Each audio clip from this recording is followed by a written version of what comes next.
Okay, I made a comment about Excalibur in my last video. We look at this. This is Merlin. The Lady of the Lake comes up and holds Excalibur, right? Somehow either he gets it or King Arthur gets it. I don't remember the whole story.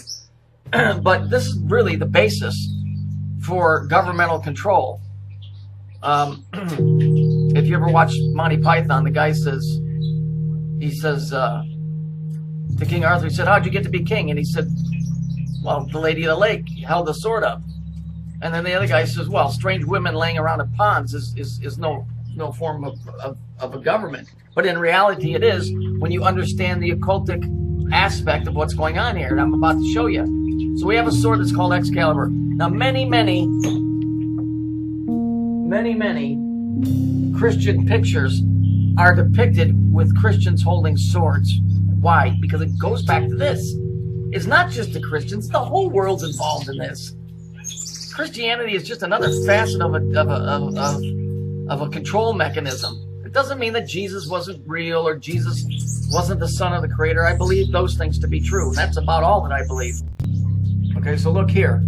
We do a close-up shot. Look at the bracelet she's wearing.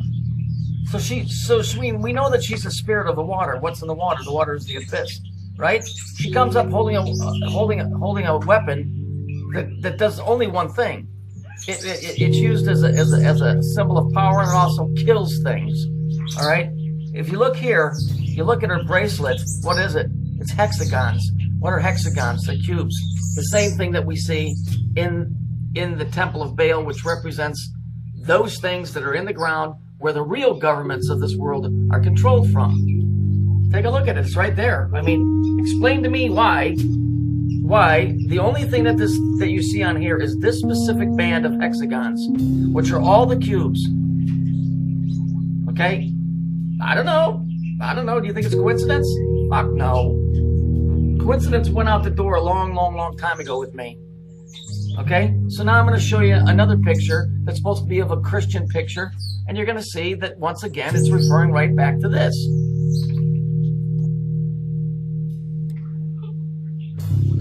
Okay, let's look at this here.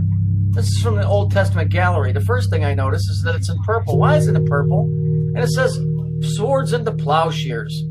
And this comes from the Old Testament, Micah 4. What a surprise. 2 and 4. What does 2 and 4 equal? It equals 6. What does 6 and 6 equal? It equals 13. Or 12. What does 12 equal? 1 and 2 is 3. Okay? Here it talks about this great and wonderful time, which is when we're going to beat our swords into plowshares, and there will be no more war. This is the return of the golden age of Saturn. Okay, this is what this means. There won't be any war because it'll be a one-world government, and you won't have a chance to fight with anybody. Okay, you'll beat your swords into plowshares so that you can't rise up against your oppressors. That's what this means. Okay, so here we look at the picture. Look on the ground in the right-hand corner. There's the X there. We look at the two here. It looks like they have their arms crossed right below their necks, but I'm assuming those are scarves. I don't know. They look like hands. There's the X there. Now, what's interesting about this is these are two women. These are clearly two women. These aren't men. Okay, these are women. Okay, and what's even more profound about this is that when you see these rings,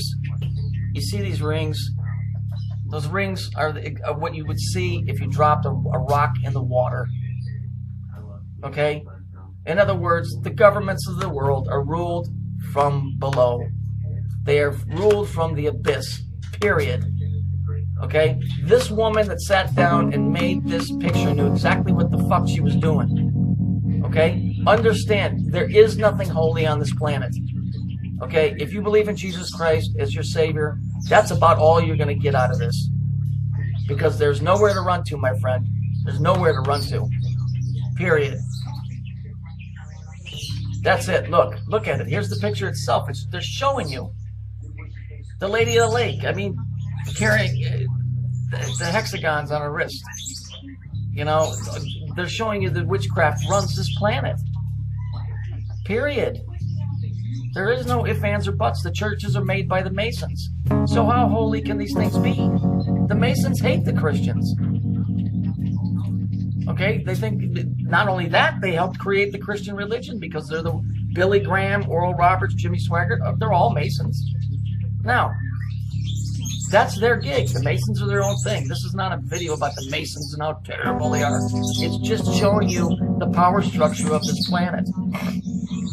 The power structure of this planet is, everybody says or reads it as above, so below.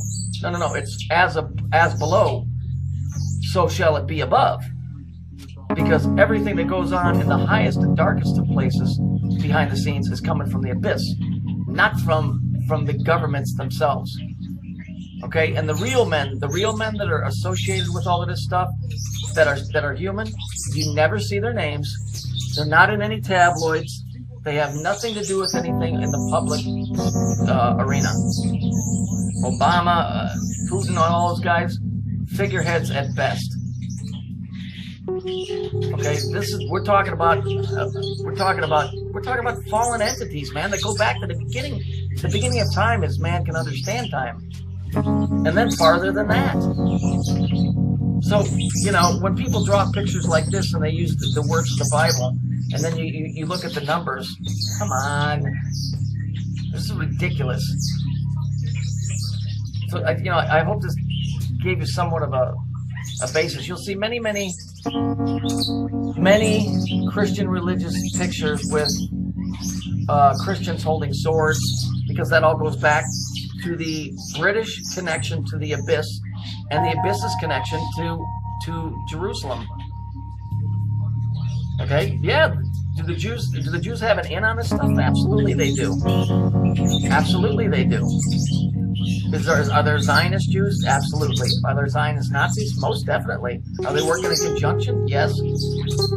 All you got to do is just do your homework, and that you can learn on many different levels.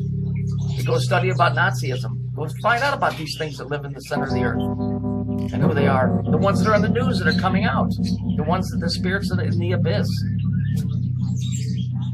So this here, when they show you this kind of stuff, they're telling you, you got to be able to, when you start learning this stuff, you learn in another language. Okay? Most people will look at this and go, oh, that's a beautiful idea, that men will war no more. No, you won't war no more, because they'll take away any choice you've got of trying to stand up for yourself. I keep telling you, and again, everybody gets mad, the God in the Bible is not the creator. They're two different beings. The God of this world is Satan, also known as Saturn. Okay, really, that's what it comes down to.